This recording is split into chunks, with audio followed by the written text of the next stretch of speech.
Hi everyone, welcome to my channel Chandra Chiliveru. ఈరోజు recipe వచ్చేసి paneer curry అయితే చేసి చూపిస్తాను. ముందుగా స్టవ్ మీద వాటర్ పెట్టుకొని వేడయ్యాక మీడియం సైజు 3 టమాటాలు వేసి ఉడికించి పక్కన పెట్టుకోవాలి. ప్యాన్ని మళ్ళీ వేడి చేసి ఇంకా అందులో కొబ్బరి పొడి, కొంచెము నువ్వులు, గసగసాలు కూడా వేయించి పక్కన పెట్టుకోవాలి. ఫ్రెష్గా అల్లం వెల్లుల్లి పేస్ట్ అయితే రెడీ చేసుకోండి. కర్రీ చాలా బాగుంటుంది. ఇంకా 2 మీడియం సైజు ఆనియన్స్ తీసుకొని 2 పచ్చిమిర్చి కూడా కట్ చేసి కాస్త ఆయిల్ వేసి వేయించి పక్కన పెట్టుకోండి.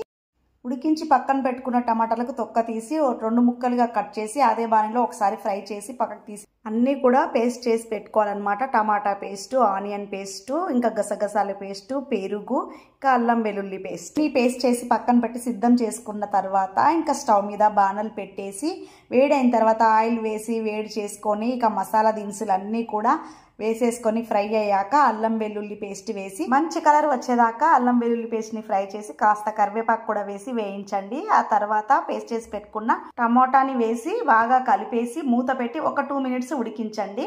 ఆ తర్వాత తగినంత కారము, ఉప్పు యాడ్ చేసి బాగా కలిపి ఇంకా పేస్ట్ మీద నూనె తేలే వరకు మూత పెట్టి సిమ్లో పెట్టి ఉడికించండి. కర్రీ అయితే ఇంకా మా వదిన చేస్తుంది అన్నమాట. ఇంకా నేను ఎప్పుడు చేయలేదు, అందుకే ఆమెతో చేయిస్తున్నాను.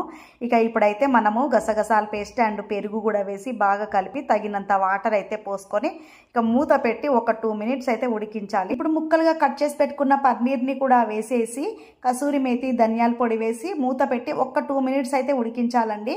ఇక కర్రీ అయితే అయిపోయినట్టే. చూడండి ఆయిల్ తేలి ఎంత బాగా వచ్చిందో. లాస్ట్ లో కొద్దిగా నిమ్మరసము, కొత్తిమీర వేసుకొని మూత పెట్టేసి స్టవ్ బంద్ చేయండి. ఈ కర్రీ అయితే బగారన్నంలోకి సూపర్ గా ఉంటుందండి. మీరు కూడా ఒకసారి ట్రై చేయండి. ఈ వీడియో నచ్చితే లైక్ చేయండి, షేర్ చేయండి, కామెంట్ చేయండి, అలాగే సబ్స్క్రైబ్ చేసుకోండి.